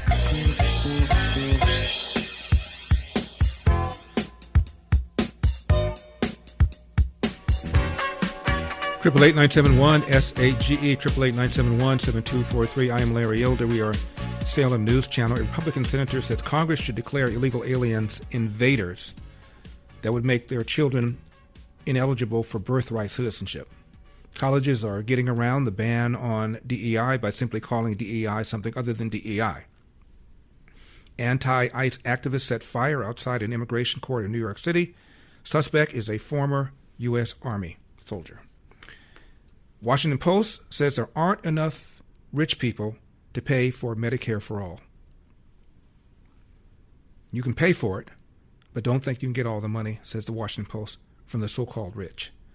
Sonny Hostin whipped out the privilege card when her son was stopped by the police for alleged criminal trespassing. All of this and more, 888-971-SAGE. Zvi is in Teaneck, New York. You're on the Larry Elder Show. Thank you so much for calling. Yes, thank you, Larry. Teaneck, New Jersey. But Mamdani is a complete embarrassment. And you're right, Iran would, without a doubt, use nuclear weapons. I tell you, President Trump made a very, very strong case about that in his speech last week, right?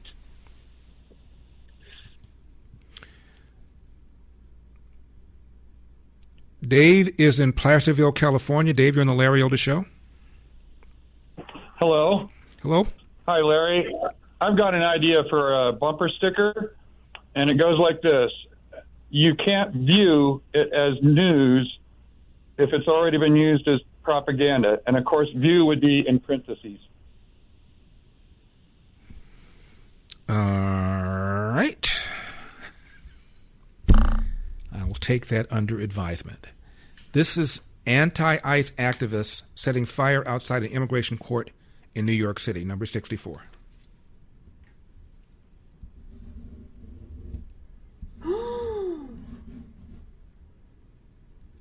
Guys, oh my God!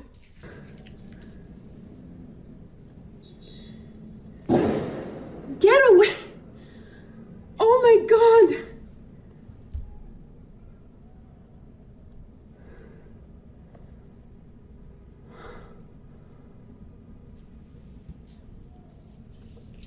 My God.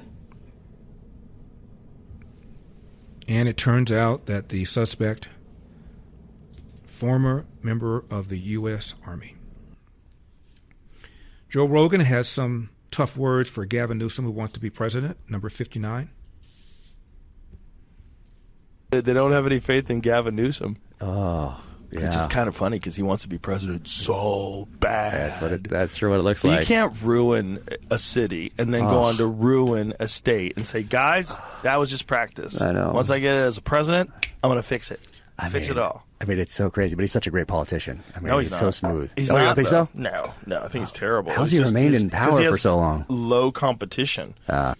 Every dumb idea has been tried twice in California. Larry Elder.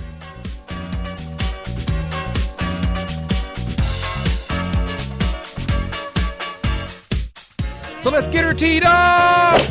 You want to play rock? Say hello to my little friend! What the hell's going on out here? Ooh, that's a bingo. You can't succeed without teeth. 888-971-SAGE, 888-971-7243. I am Larry Elder. We are Salem News Channel. Bernie Sanders says people are sick and tired of wealthy campaign contributors determining where our party goes.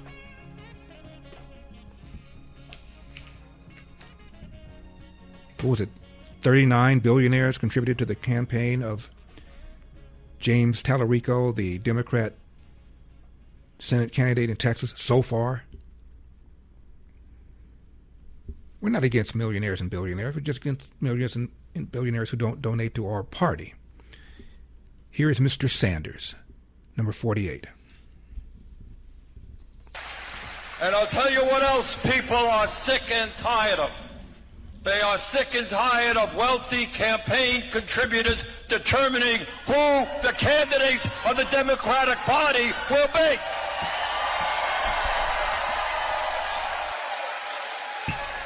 So I say to the Democratic leadership, get your super PACs out of these primaries and let the people decide who their candidate will be.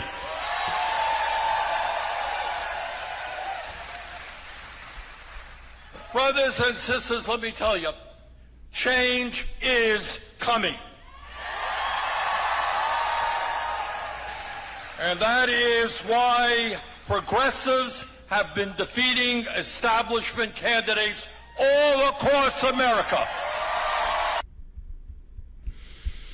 Scott Jennings, as I mentioned on CNN, gave a warning to people like Bernie Sanders.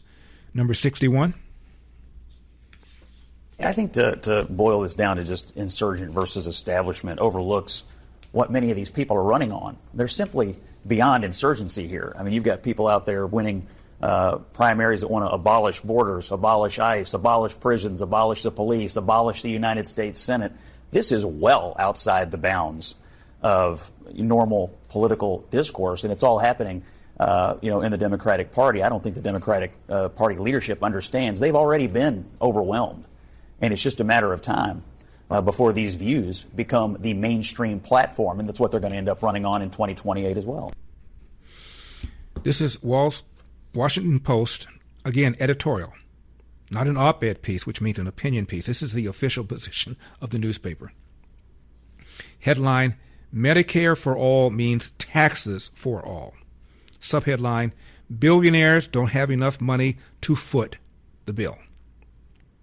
This is a mantra you hear all the time from these Democrat Socialists of America and Bernie Sanders for decades. Millionaires and billionaires aren't paying their fair share. If they paid their fair share, we could afford this, we could afford this, we could afford that. This is the Washington Post. Roughly 3/4 of Medicare for all supporters believe it could be paid for entirely by taxing billionaires. They're wrong. Continues the Washington Post. A recent poll by Echelon Insights found that 74% of voters who support the idea championed by Bernie Sanders, Jayapal, and other progressive lawmakers think raising taxes only on billionaires would cover all of Medicare's costs. Just 40% knew the truth. Medicare for all would require raising taxes on most taxpayers, including the middle class.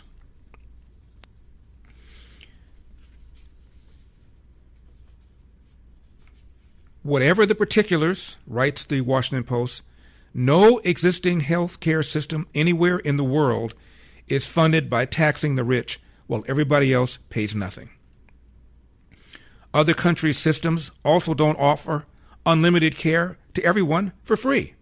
They ration, constrain, and use various forms of cost sharing. Billionaires don't have enough money to fund the government as it currently exists, let alone with another population-wide entitlement program on top of it. U.S. billionaires have $8.2 trillion in wealth this year.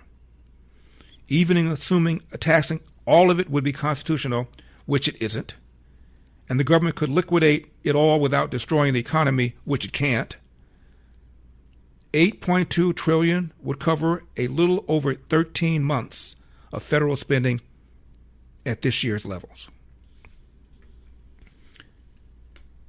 What I'm reading you is verbatim the Washington Post. It continues. The government takes 30% of the average American worker's pay in taxes. In Sweden, Spain, Italy, France, and Germany, the government takes over 40%. On top of that, those countries have a national tax, value added, ranging from 19% to 25% on most purchases, compared with the average American sales tax rate of 7.5%.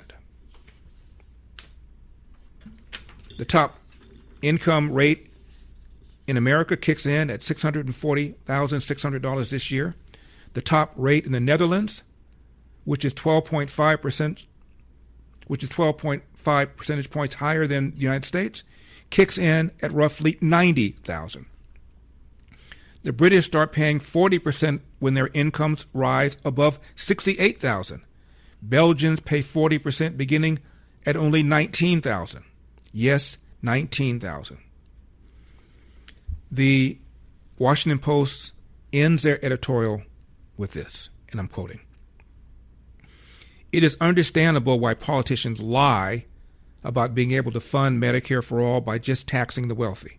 Depending upon who's speaking, they tell the same lies about a green energy build-out, expanded Social Security benefits, zero tuition college, government-run health care, and more.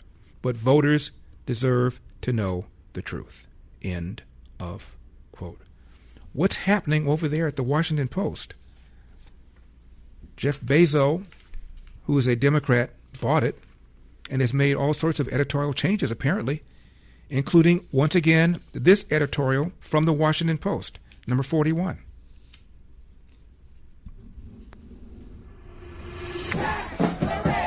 Demanding that the wealthy start paying their fair share of taxes is not radical. It is exactly the right thing to do.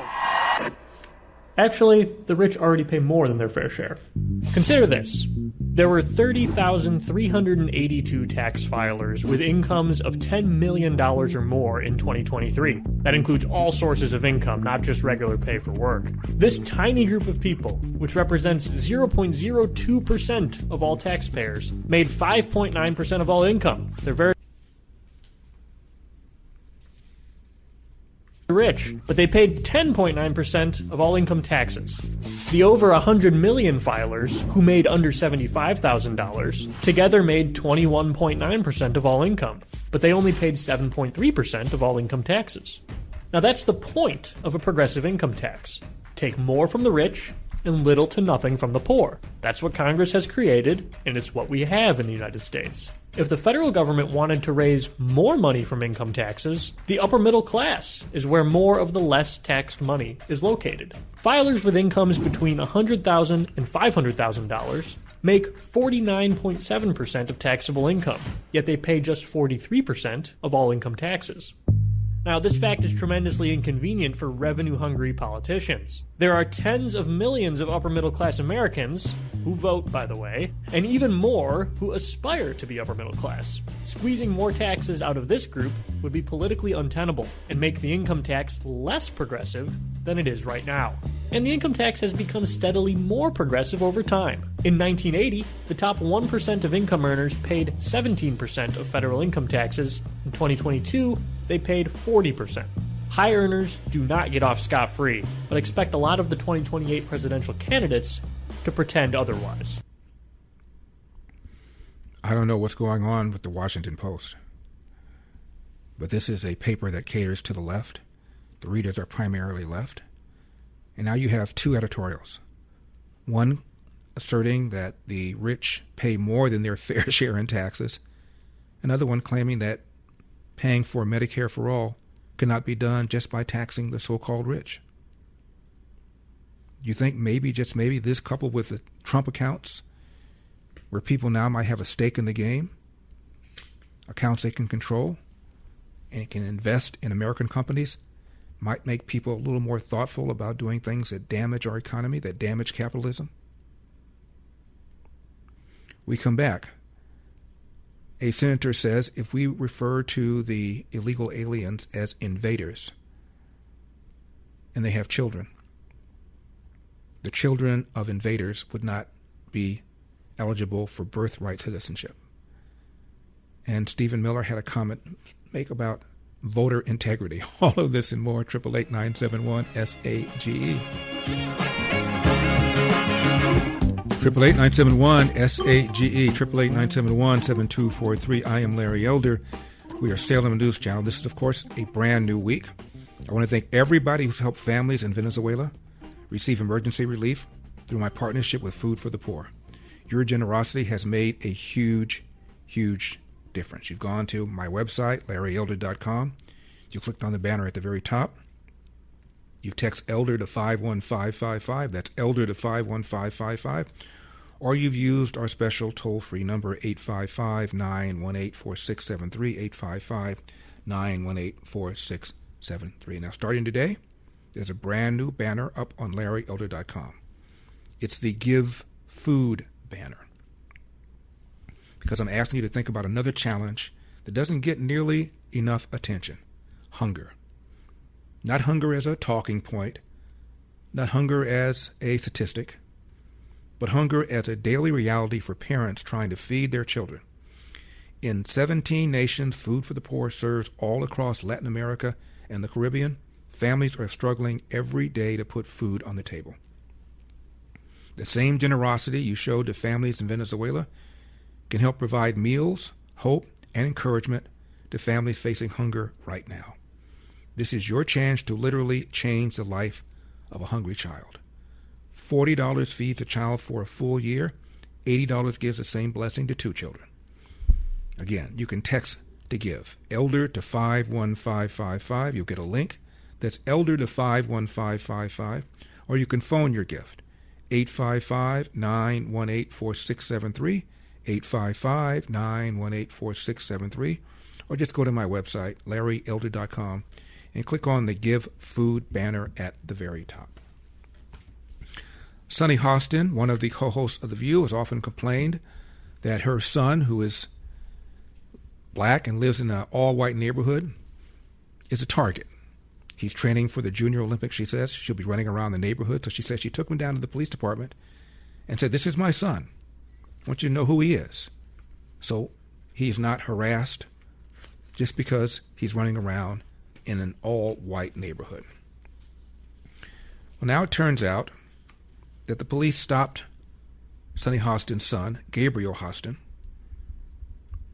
June 16 in Westchester County.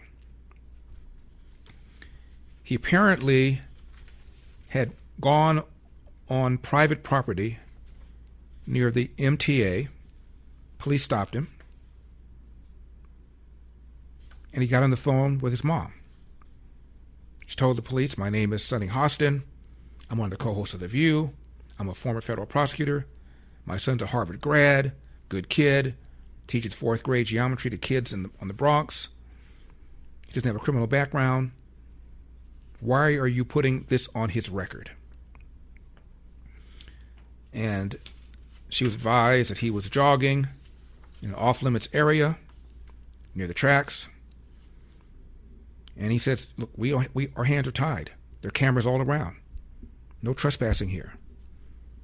Now, we know you're not a criminal," the police said. And her son said, "Well, do you have to do this? Meaning, do you have to issue me a citation, require me to appear in court?" Here is some of what happened in that interaction. Number 31. Put your hands behind your back for a second. Hey, what's going on? Tell them your mother is a federal prosecutor. It's fine. Are you arresting my son? What do you mean? What happens if you're like, we're ready to write this? Well, we have cameras everywhere. Normally, it's a misdemeanor charge. We're dumbing it down to a violation, okay? I know you're upset. I'm a former federal prosecutor. Yeah. He knows. He's a Harvard grad who teaches fourth grade geometry to his kids. God bless. He's not a kid who's ever in trouble.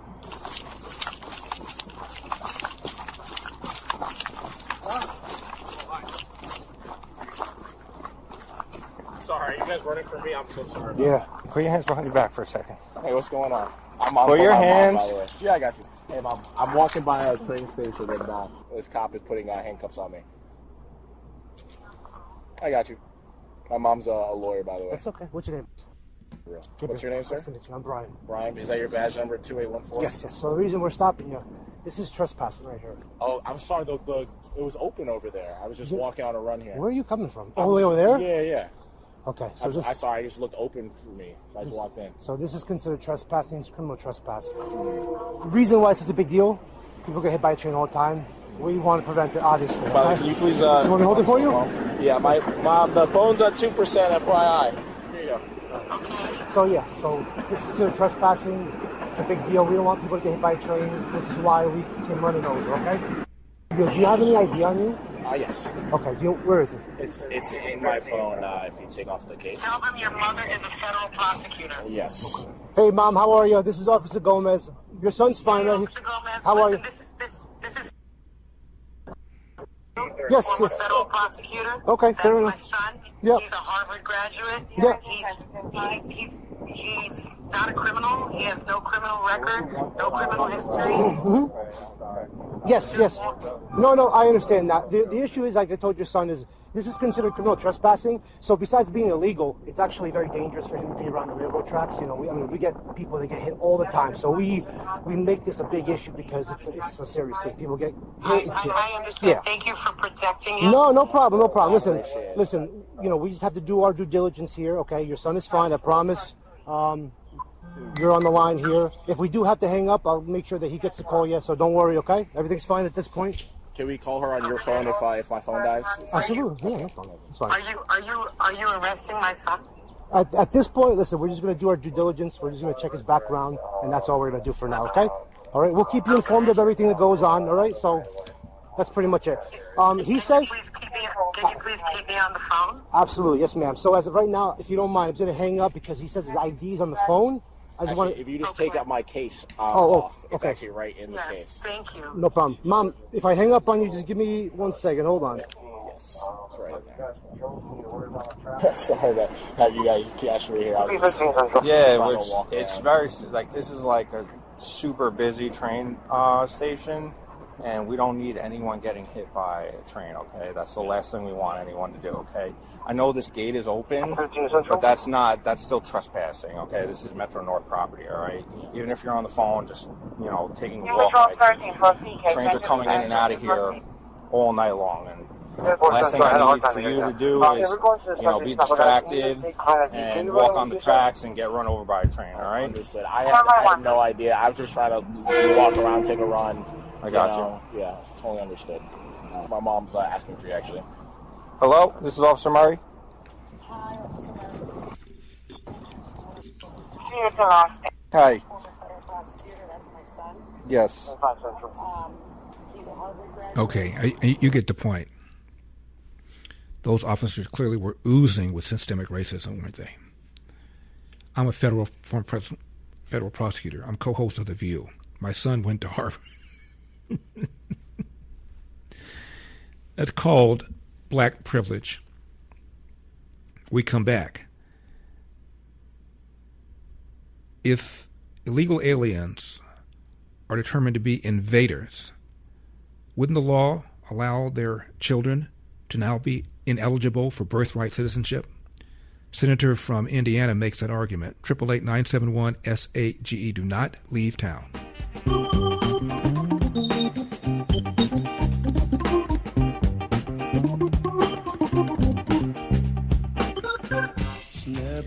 Triple 8-971-SAGE, 888-971-7243. Larry Elder, Salem News Channel, coming to you from Relief Factor Studios. Don't forget your Relief Factor, 800-4-RELIEF, 800-4-RELIEF, or ReliefFactor.com. That's ReliefFactor.com. Got a question. Among NATO's 32 members, Which ones provide the same kind of broad, automatic citizenship based upon the birth of the country, regardless of whether the parents are citizens, permanent residents, illegal aliens? Among NATO's 32 member countries, only the United States and Canada. That's it. Most NATO countries, citizenship is acquired through a citizen parent. Others have limited or conditional rules involving a parent's permanent residence, but allowing an illegal alien to have a child on the soil, and therefore that child is automatically a citizen of that country, just us and Canada. Albania, no general birthright citizenship. Birth in Albania alone is insufficient. Citizenship requires an Albanian parent. Belgium, conditional. A child may automatically be Belgian when born in Belgium if a non-citizen parent was also born in Belgium and meets substantial prior resident requirements. Bulgaria, no general birthright citizenship. Requires a Bulgarian parent. Croatia,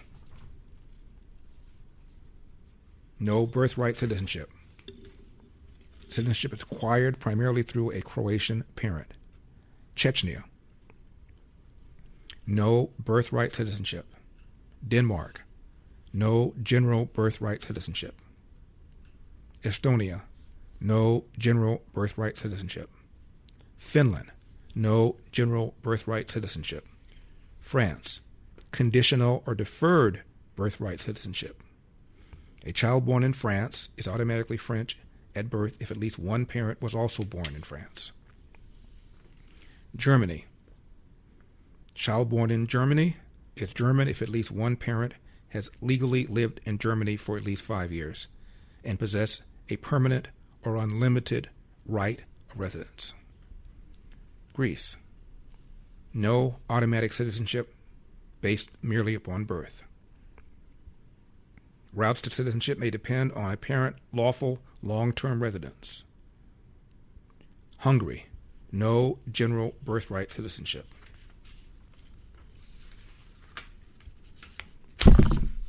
Iceland, no general birthright citizenship. Italy, no automatic birthright citizenship.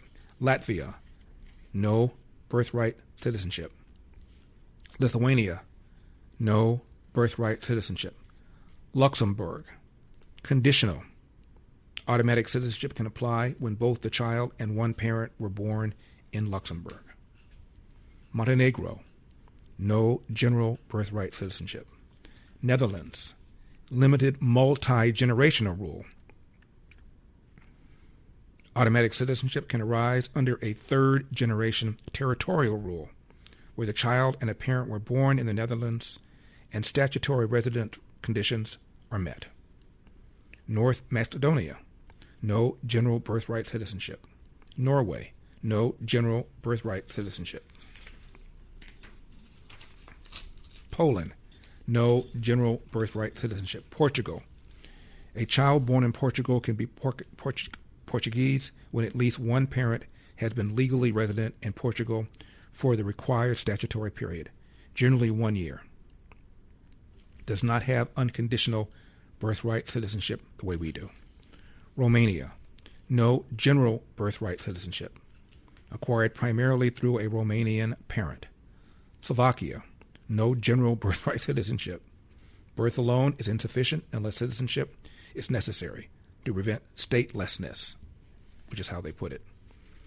Slovenia, no general birthright citizenship. Derives from a Slovenian parent. Spain, a child born in Spain is Spanish by origin if at least one foreign parent was also born in Spain. Sweden, No general birthright citizenship. Turkey, same thing. UK, same thing. You get the point. Now, when it comes to supplements, two things matter most: that it works and that you can trust it. Rather than just tell you about Relief Factor, we'll let our customers do it.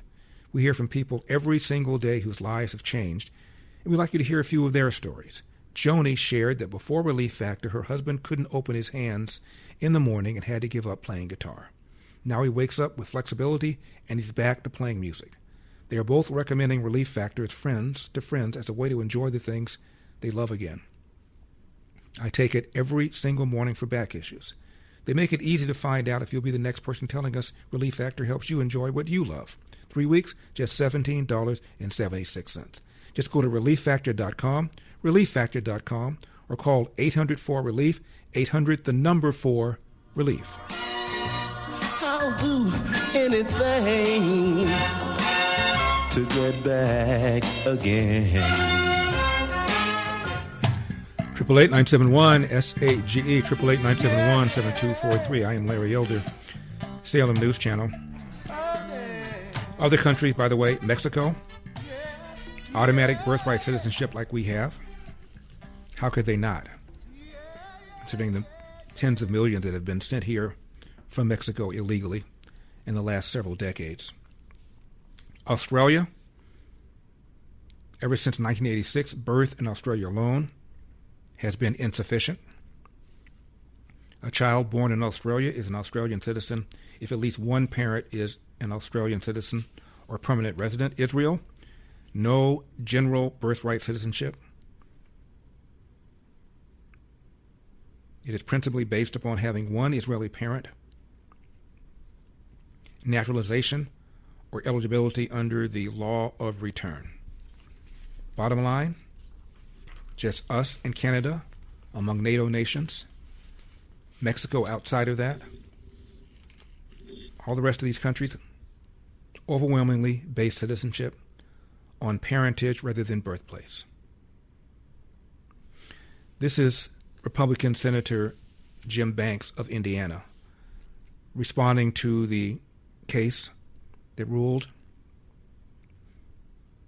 that Trump's executive order declaring that illegal alien, when they have a child here in America, the child is not a U.S. citizen.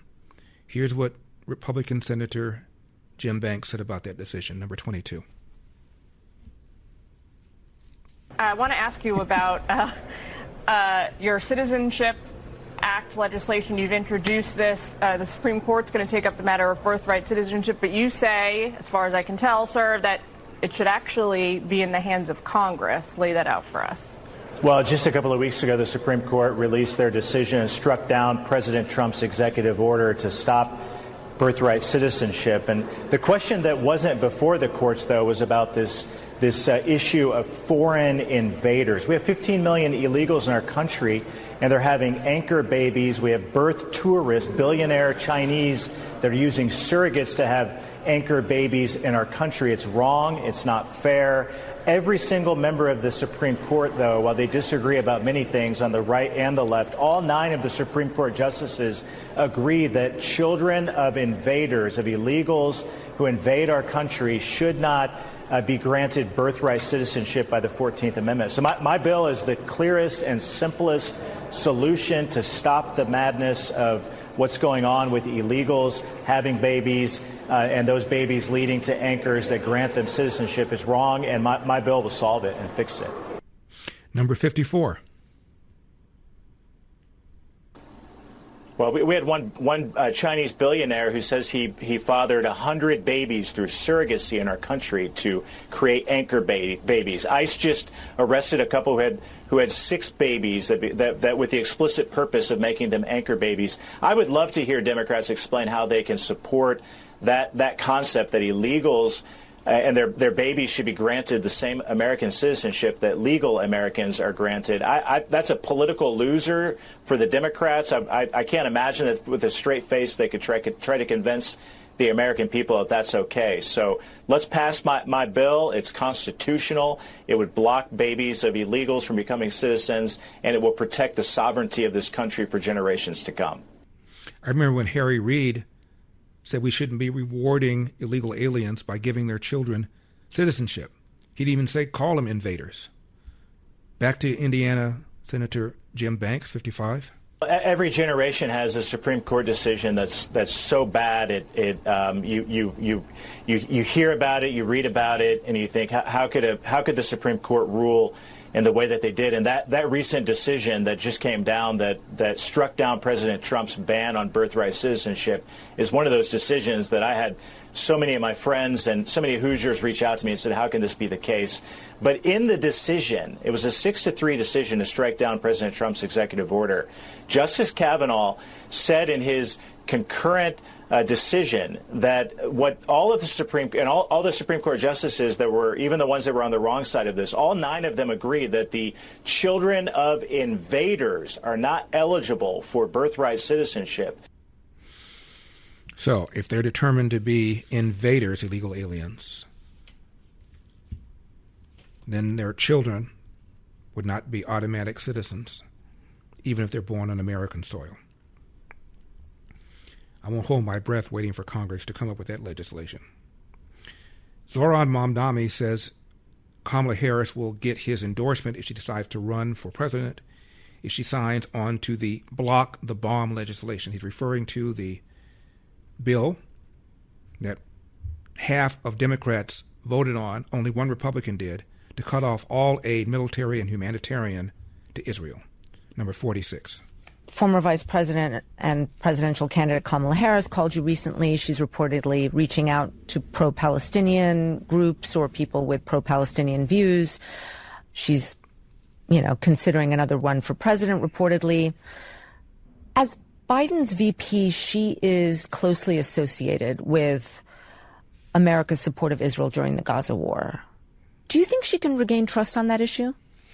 I think that the first step for anyone looking to run is to be honest about what we see today and what it would take to change that. And when I say what it would take, one of the common features between all of the people that I endorsed for Congress was that each one of these candidates spoke about how they would sign on to the Block the Bombs legislation. It speaks about an unwillingness to continue to be complicit in a genocide. And we're talking about billions of dollars in material support. So I think the first step for any presidential candidate looking to earn the trust of people across the country is a recognition of what our policy has wrought and what a different policy would deliver. Did you hear that from her? I think that everyone is early in their considerations, and I truly appreciated the vice president reaching out, and I think that it is a critical part of this early stage. Pro-Palestinian voices were not allowed to speak at all during her 2024 Democratic convention. I heard a lot from people in the activist community around that. They felt very betrayed by the fact that they were not allowed to. Notice she can say one word about him referring to Israel as a genocide, committing genocide. Antony Blinken, Biden's Secretary of State, called the claim that Israel was committing genocide meritless. And if Israel really wanted to commit genocide, they'd all be dead. The Palestinians in Gaza, they'd be dead. I'm Larry Elder.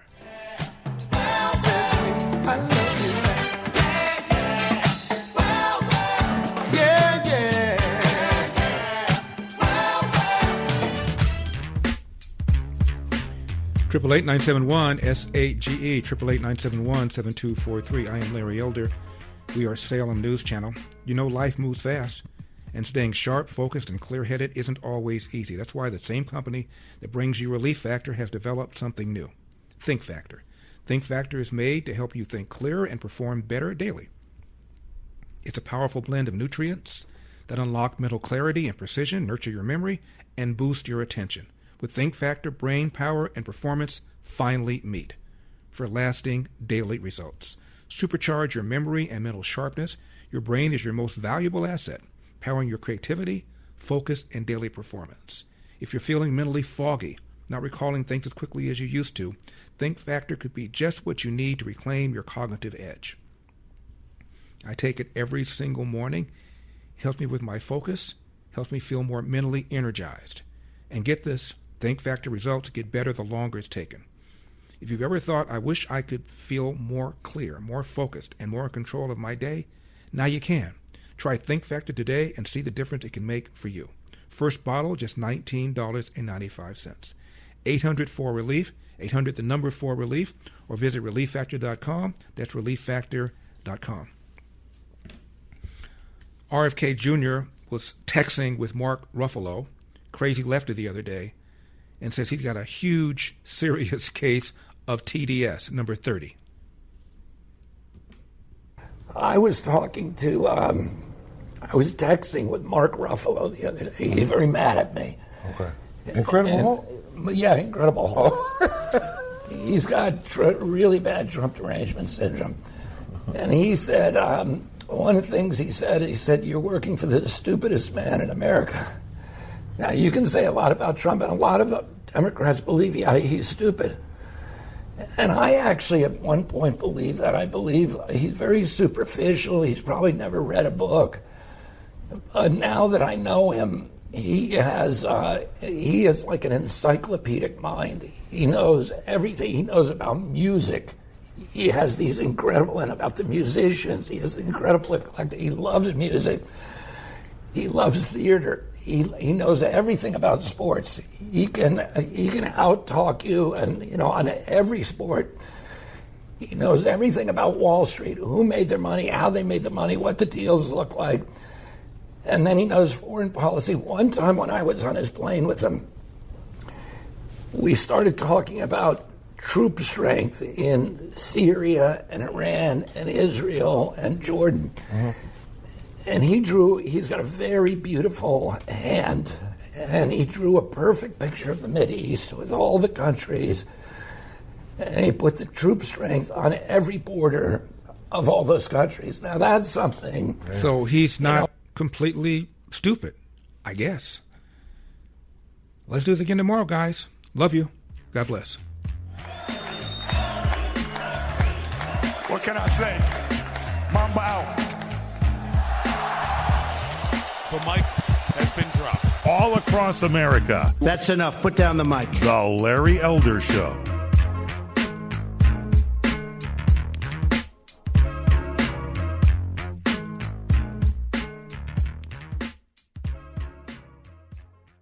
In a world that screams for your attention, there's a place that invites you to peace. You don't need a building. You don't need a choir. You just need to turn your heart to Air One. Air One. Songs that heal. Lyrics that pray for you when you don't have the words. From Lauren Daigle to Elevation Worship and more. This isn't just radio. It's worship for the everyday. Escape the noise and worship now. Download the Air One app. Ask your smart speaker to play Air One or visit air1.com. Air One. Worship now.